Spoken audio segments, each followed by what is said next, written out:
Good morning everyone. आज हम पढ़ने जा रहे हैं बायोटिक फैक्टर्स या जैविक कारक।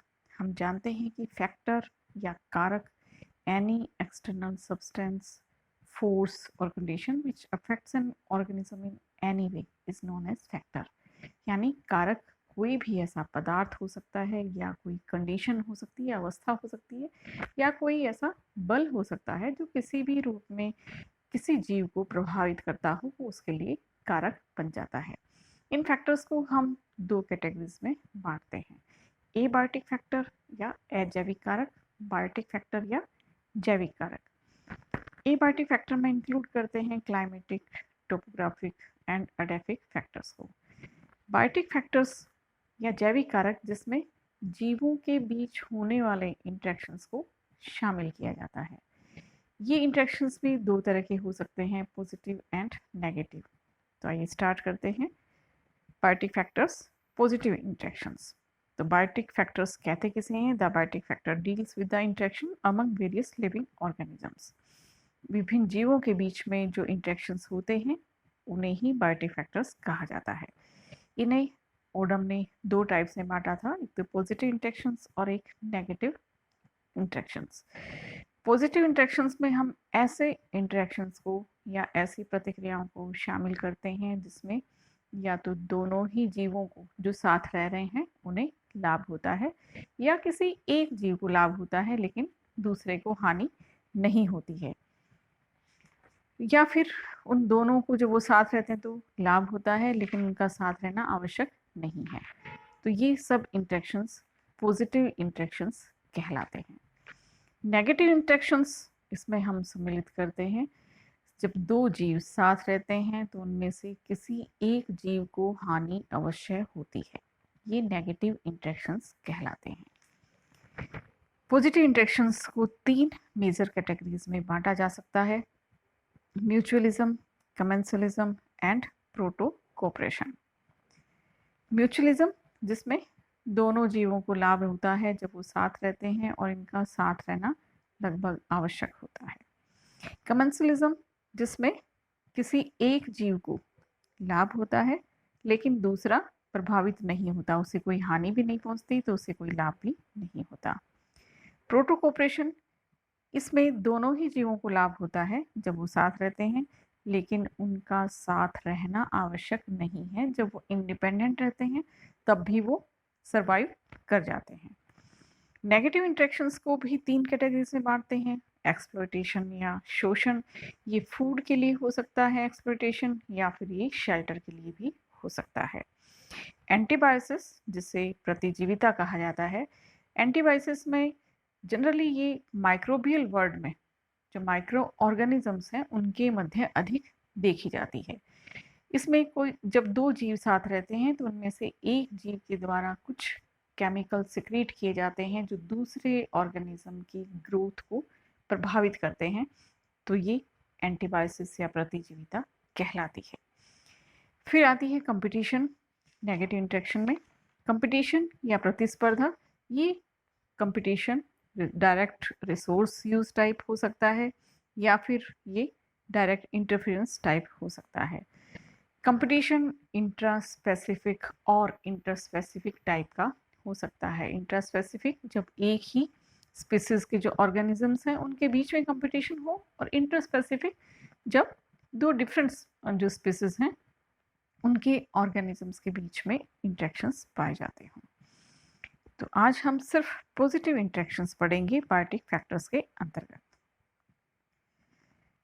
पॉजिटिव इंटरेक्शंस कौन से होते हैं? जिसमें किसी एक या दो जीवों को लाभ होता है। दो स्पीसीज साथ रहती हैं तो किसी एक को या फिर दोनों को ही लाभ हो सकता है। बेनिफिट में be in terms of food, shelter, substratum और ट्रांसपोर्ट। ये जो उनको लाभ है ये किस श्रेणी का हो सकता है? ये भोजन के लिए हो सकता है, आवास के लिए मिल सकता है, किसी आधार के लिए, या फिर उनको ट्रांसपोर्ट एक स्थान से दूसरे स्थान पर गमन करने में उनको बेनिफिट मिल सकता है। एसोसिएशन में भी कंटिन्यूस और ट्रांजिटरी, ओब्लिगेट और फैकल्टेटिव। ये जो इनका साथ रहना है एसोसिएशन है, ये दोनों के लिए जरूरी भी हो सकता है, तो इनके लिए अत्यावश्यक भी नहीं हो सकता है कि उनके लिए ज़रूरी नहीं है वो साथ रहें तो ही वो सर्वाइव कर पाएँ। तो दोनों ही तरह का हो सकता है, ऑब्लिगेटरी भी है, साथ रहना आवश्यक है सर्वाइवल के लिए, या साथ रहना आवश्यक नहीं है। The two partners may be in close contact, or one of them may live within a specific area of the other or attached to its surface.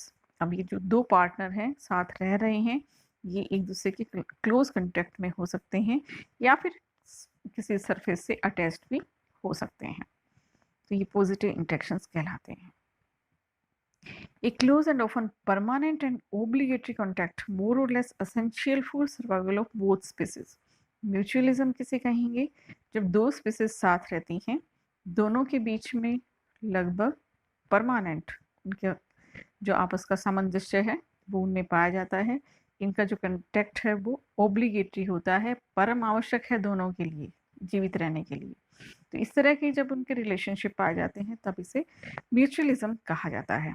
तो अगर सरल शब्दों में कहें तो दोनों ही जीवों को साथ रहना आवश्यक होता है, इनमें दोनों को ही लाभ होता है और इनका साथ रहना जरूरी होता है।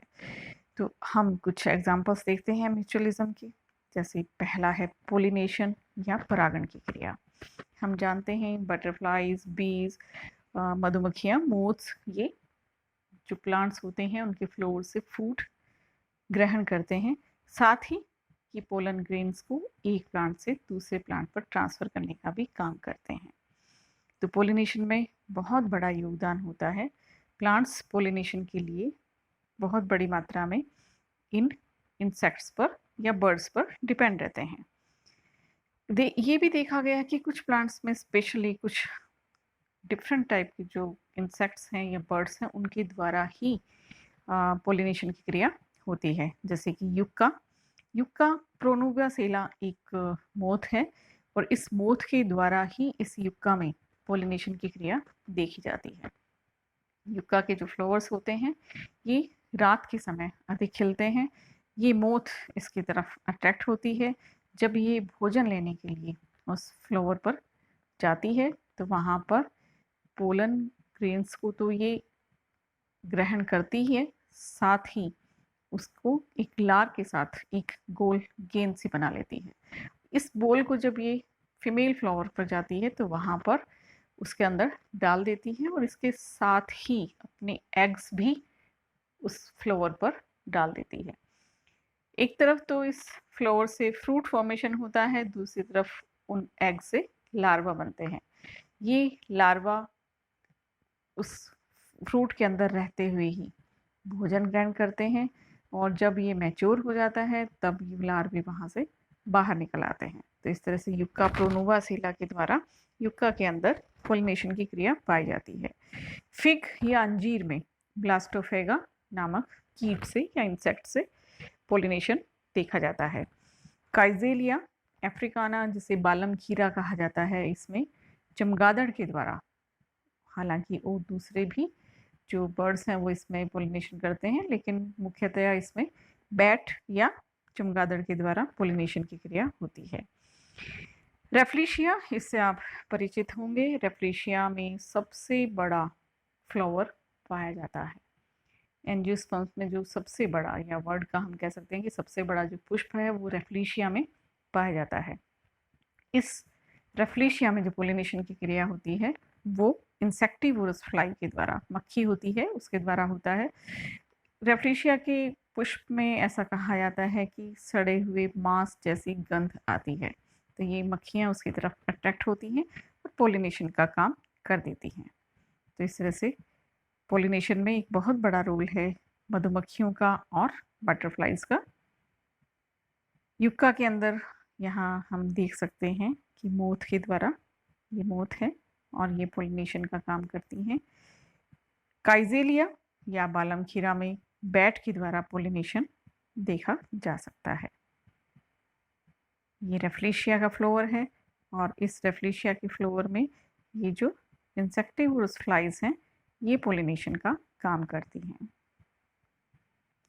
म्यूचुअलिज्म के अंतर्गत हम सेकंड लेते हैं dispersal of fruits and seeds, यानी ऑर्गेनिजम्स का प्लांट्स के अंदर जो फ्रूट्स और सीड्स बनते हैं उनके डिस्पर्सल में भी योगदान होता है।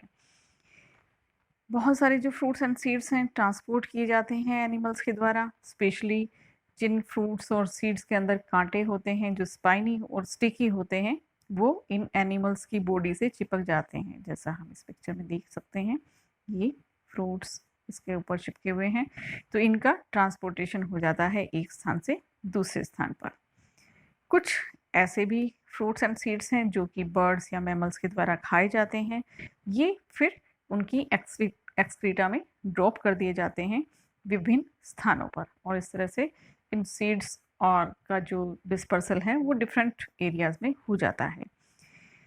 तो इस पिक्चर में हम जेंथियम, जिसमें इस तरह के कांटे होते हैं, और जनरली बचपन में इस तरह के कांटे एक दूसरे पर फेंके जाते हैं और ये चिपक जाते हैं कपड़ों से, और फिर इस तरह से एक खेल में इनका डिस्पर्सल बच्चों के द्वारा कर दिया जाता है। ये है सेंक्रस बाइफ्लोरस, डेजर्ट में पाई जाने वाली एक इम्पोर्टेंट ग्रास होती है जो रेनी सीजन में बहुतायत से देखी जा सकती है। इसमें ये कांटे दिखाई दे रहे हैं, ये कपड़ों के चिपक जाते हैं और एक स्थान से दूसरे स्थान पर ट्रांसपोर्ट हो जाते हैं। ये बाघनखी या मार्टिनिया कहलाता है। बाघनखी नाम से ही स्पष्ट है कि इसमें बाघ जैसे नाखून यानी ये हुक जैसे स्ट्रक्चर हमें दिखाई दे रही है। तो बाघ जैसे नाखून हैं या हुक्स हैं, ये एनिमल्स की बॉडी पर बालों में चिपक जाते हैं और एक स्थान से दूसरे स्थान पर ट्रांसपोर्ट कर दिए जाते हैं। तो इस तरह से डिस्पर्सल फ्रूट्स और सीड्स, इसमें भी एनिमल्स, बर्ड्स और इंसेक्ट्स का बहुत बड़ा योगदान होता है। यहाँ हम फिर से देख सकते हैं dispersal of seed and fruits various insects के द्वारा या फिर मैमल्स के द्वारा। बर्ड्स या मैमल्स इन फ्रूट्स को खाते हैं, इनके बीज जगह जगह बिखेर देते हैं, ये ट्रांसपोर्ट करके दूसरी जगह ले जाए जाते हैं। ऐसा माना जाता है कि जो बायोडाइवर्सिटी है उसको कंजर्व करने में एक बहुत बड़ा रोल इन गिलहरी या स्क्विरल्स का भी होता है। ये भोजन को इकट्ठा करती हैं और कई बार ये ज़मीन के अंदर खोद करके उसे डाल देती हैं, बरी कर देती हैं, और फिर कभी कभी ये भूल जाती हैं, तब उनसे फिर प्लांट्स विकसित होते हैं।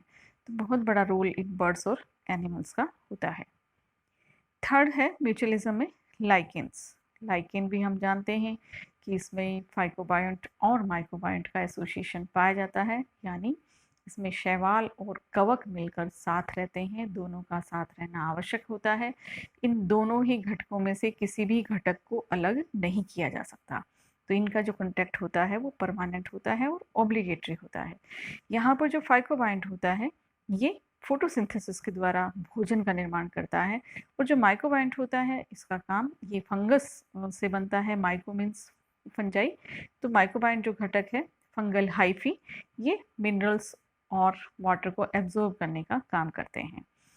यही कारण है कि इस तरह के एसोसिएशन की वजह से ही ये चट्टानों पर भी सरवाइव कर पाते हैं।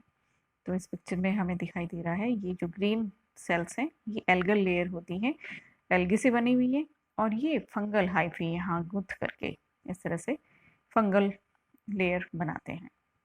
तो ये फंगस से बना हुआ बाकी सारा भाग जो कोर्टेक्स का है वो इस फंगल हाइफी से बना होता है, केवल बीच में एल्गल लेयर जो एल्गल सेल्स इसमें स्थित होती हैं।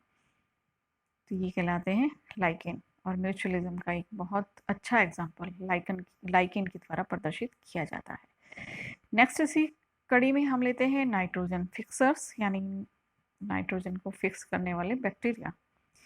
तो यहाँ हम एक एग्जाम्पल बहुत छोटी क्लासेस से ही पढ़ते आए हैं।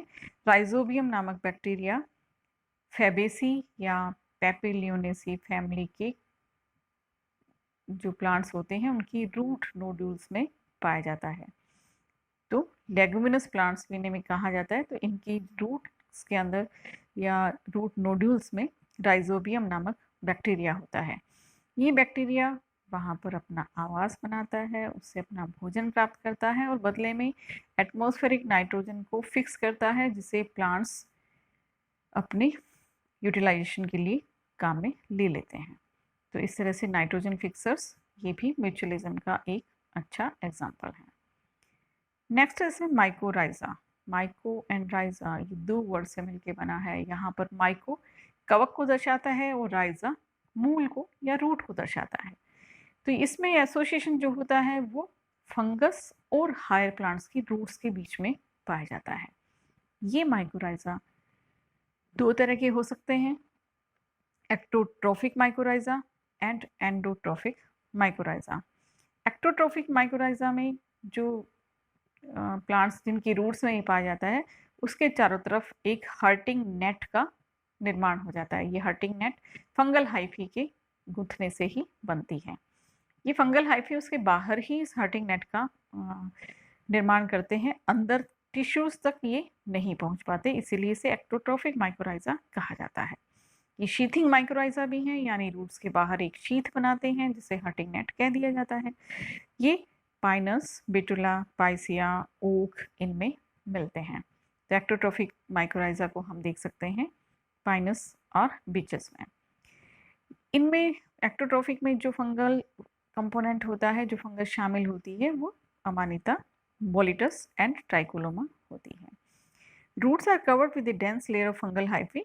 Root hairs are absent. इनमें रूट हेयर्स नहीं पाए जाते क्योंकि उनका काम वो रिप्लेस कर दिया जाता है फंगल हाइफी के द्वारा, और अब ये फंगल हाइफी ही इस प्लांट के लिए मॉइस्चर एंड मिनरल्स का एब्जॉर्प्शन करते हैं।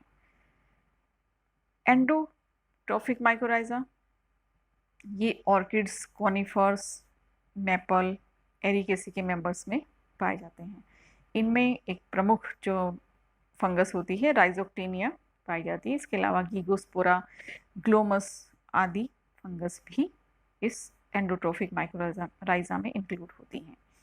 यहाँ पर जो फंगल हाइफी हैं ये प्लांट्स की रूट्स के कोर्टेक्स तक पहुँच जाते हैं और इसीलिए इन्हें एंडोट्रोफिक माइकोराइजा कहा जाता है। इनके अंदर रूट हेयर्स प्रेजेंट होते हैं। हर्टिंग नेट का फॉर्मेशन इनमें नहीं होता, जैसे कि एक्टोट्रोफिक में हमने देखा हर्टिंग नेट या शीथ बन जाती है, वो शीथ इनमें नहीं पाई जाती।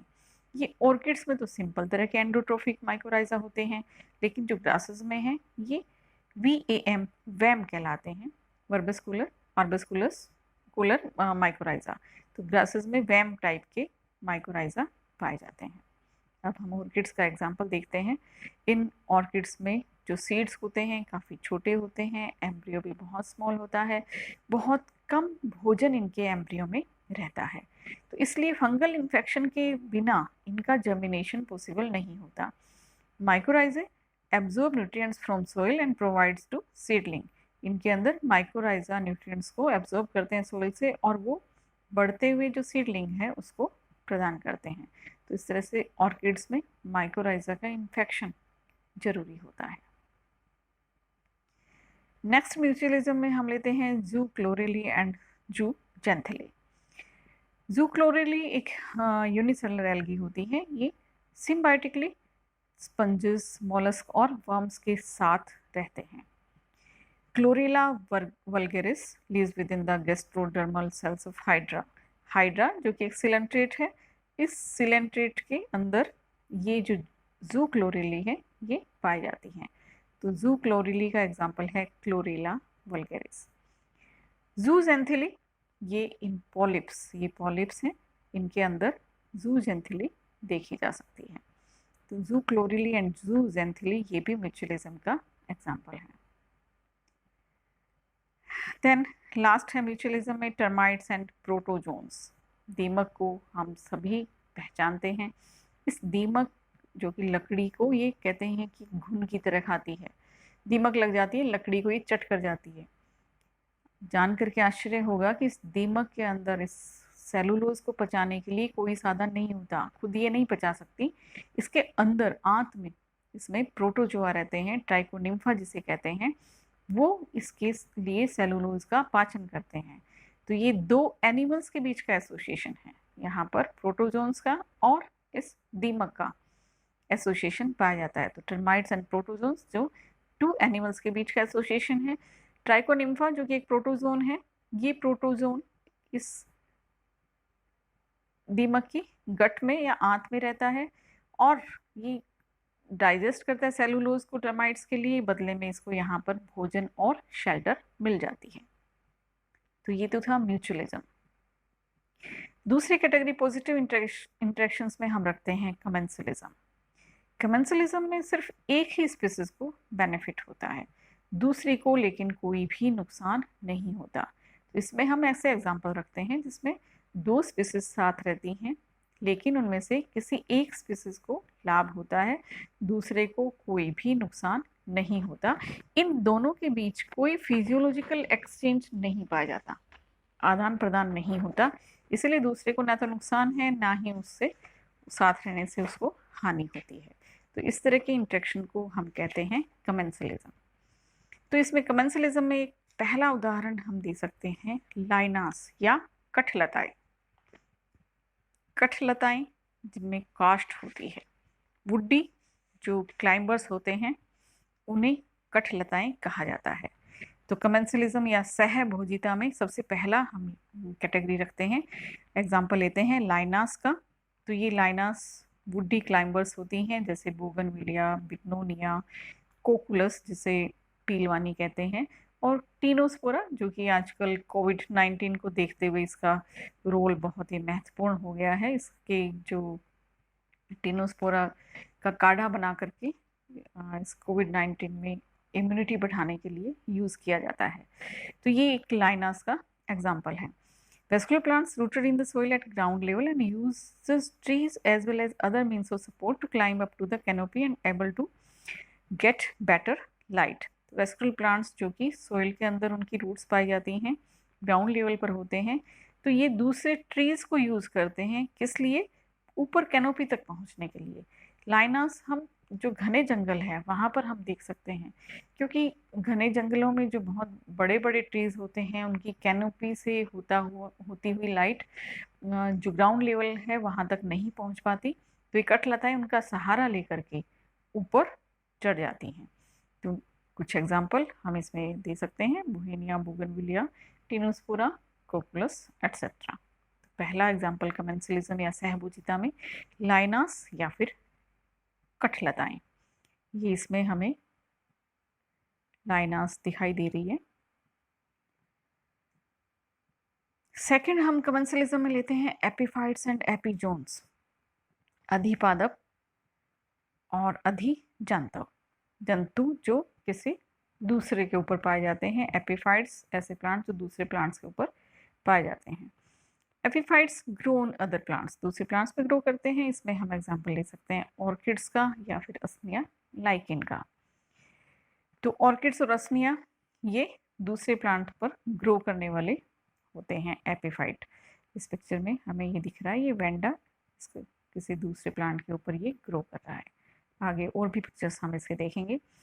नेफ्रोलेपिस एक फर्न होती है जो स्टार्टिंग में तो सोइल के अंदर रूटेड होती है लेकिन बाद में वो एपिफाइट में बदल जाती है। इसी तरह से शुगो हिट्रोफिला जो किसी दूसरे ट्री की सरफेस पर जर्मिनेट होता है लेकिन बाद में ये इंडिपेंडेंट हो जाता है। तो इस तरह से इनके बीच में इंटरेक्शन देखा जा सकता है। ऑर्किड्स जो कि दूसरे प्लांट के ऊपर रहते हैं उससे भोजन प्राप्त नहीं करते हैं, इनमें हैंगिंग रूट्स पाई जाती हैं, क्लिंगिंग रूट्स पाई जाती हैं। कुछ रूट्स ऐसी होती हैं जो एटमॉस्फेयर की मॉइस्चर को एब्जॉर्ब करती हैं, इनमें विलामिन नामक टिश्यू पाया जाता है। तो आगे हम इसमें एपिफाइट के रूप में दो पिक्चर देख रहे हैं। पहली है वांडा एपिफाइट जिसमें ये रूट्स लटकती हुई दिख रही हैं, तो दूसरी कहलाती है असनिया लाइकेन जो इसे ओल्ड मैन्स बियर्ड भी कहते हैं। इसमें भी हमें दिखाई दे रहा है कि किस तरह असनिया लाइकेन किसी ट्री के ऊपर लटकी हुई स्थिति में पाया जाता है। एपिफाइट के बाद हम पढ़ेंगे एपिजोन्स। तो यहाँ पर some plants grow on the surface of animals, यहाँ कुछ प्लांट्स दूसरे एनिमल्स की सरफेस पर ग्रो करते हैं, जैसे बेसिक्लेडिया जो कि क्लेडोफोरेसी का मेंबर है, ये एक एल्गी है basicladia, grows on the back of fresh water turtles. तो इस टर्टल की जो पीठ है उसके ऊपर हम इस बेसिक्लेडिया को देख सकते हैं। तो ये एग्जाम्पल है एपिजोन्स का। इसी तरह से ह्यूमन कोलोन या मनुष्य की आंत के अंदर बैक्टीरिया पाए जाते हैं।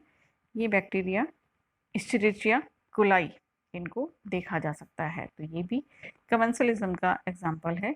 और तीसरा है ostrea frons grows on the roots of red mangrove. तो ओस्टेरा फ्रोन्स ये मैंग्रोव की जड़ों पे ग्रो करते हैं। तो एपीफाइट्स एंड एपिजोन्स ये कमेंसलिज्म का एग्जाम्पल होता है।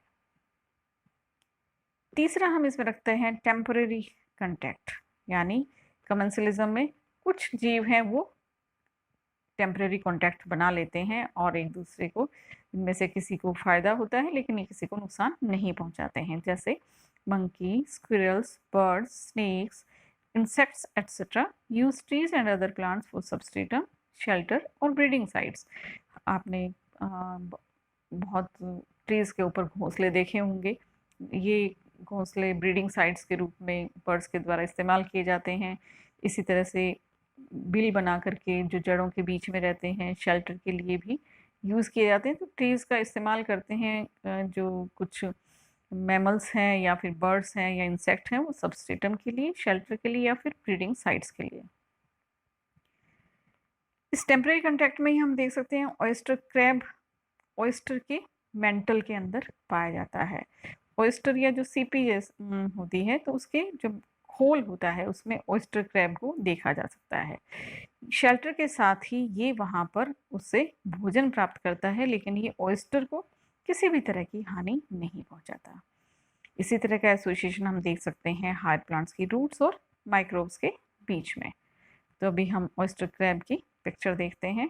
इसमें हमें ये छोटा सा ये जो है ऑयस्टर क्रैब दिखाई दे रहा है। ये इसका खोल है, शेल है या ऑयस्टर का मेंटल है, और इसके बीच में छोटा सा ऑयस्टर क्रैब दिखाई दे रहा है। तो इस तरह का टेम्परेरी कॉन्टैक्ट ये कमेंसलिज्म के अंतर्गत बनाते हैं। फिर आती है तीसरी कैटेगरी प्रोटोकोपरेशन, सहोपकारिता। इसमें दो जीव साथ रहते हैं लेकिन दोनों का साथ रहना आवश्यक नहीं है। जब वो साथ रहते हैं दोनों एक दूसरे को बेनिफिट पहुंचाते हैं। Both the populations are benefited. The association is not obligatory and not essential for survival of either population. इसमें जो साथ रहना है, जो एसोसिएशन है, वो ऑब्लिगेटरी नहीं है। दोनों ही पॉपुलेशन के सर्वाइवल के लिए साथ रहना जरूरी नहीं है, लेकिन जब वो साथ रहती हैं तो दोनों को ही बेनिफिट होता है। और इसका एक बहुत ही कॉमन एग्जांपल है सी एनीमोन एडम्सिया पैलिएटा। ये हर्मिट क्रैब यूपेगुरस प्रीडोक्साई के कवच के ऊपर अटैच पाया जाता है।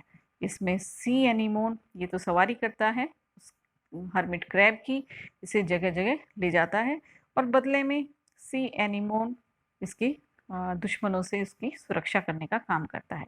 तो the sea anemone is carried by the crab to feeding sites. Different sites पे वो ले जाता है तो उसको फूड की अपॉर्चुनिटीज की बढ़ जाती है। And crab is protected from its enemies by sea anemone. बदले में सी एनीमोन इस क्रैब की उसके दुश्मनों से सुरक्षा करता है। तो ये सी एनीमोन एंड हर्मिट क्रैब ये एक बहुत ही पॉपुलर एग्जाम्पल है प्रोटो कोऑपरेशन या सहोपकारिता का। इस पिक्चर में हम देख सकते हैं ये सी एनीमोन है और ये हर्मिट क्रैब है, इसकी पीठ पर ये सवार रहता है। ये क्रैब इसको डिफरेंट साइड्स पर ले जाता है, बदले में ये अपने टेंटिकल्स से इस क्रैब की सुरक्षा का काम करता है। तो ये थी थर्ड कैटेगरी प्रोटोकोपरेशन। तो इस तरह से बायोटिक फैक्टर्स में पॉजिटिव इंटरेक्शंस को हम 3 कैटेगरीज में बांट देते हैं, म्यूचुअलिज्म, कमेंसलिज्म एंड प्रोटोकोपरेशन। इन म्यूचुअलिज्म में हम एग्जांपल देते हैं पोलिनेशन का, dispersal of seeds and fruits का, लाइकेन का, नाइट्रोजन फिक्सर्स इसमें शामिल होते हैं, माइकोराइजा या कवक मूल म्यूचुअलिज्म दर्शाते हैं, जू क्लोरिली एंड जू जेंथली ये भी म्यूचुअलिज्म का ही एग्जाम्पल है। टर्माइट्स एंड प्रोटोजोन्स के बीच भी इसी तरह का एसोसिएशन पाया जाता है। तो ये सब पॉजिटिव इंटरेक्शन के अंतर्गत म्यूचुअलिज्म का एग्जाम्पल बनाते हैं। सेकंड हमने इसमें लिया कमेंसलिज्म, जिसमें लाइनास या कठलताएं, एपीफाइट्स एंड एपिजोन्स को शामिल किया जाता है, और साथ ही कुछ जीवों के बीच में टेम्परेरी कॉन्टैक्ट पाया जाता है। थर्ड कैटेगरी हमने इसमें रखी प्रोटोकोपरेशन या सहोपकारिता, जिसमें हमने देखा कि सी एनीमोन और हर्मिट क्रैब के बीच एसोसिएशन पाया जाता है, जो कि ओब्लिगेटरी नहीं है, दोनों के सर्वाइवल के लिए आवश्यक नहीं है, लेकिन जब वो साथ रहते हैं तो दोनों को ही लाभ होता है।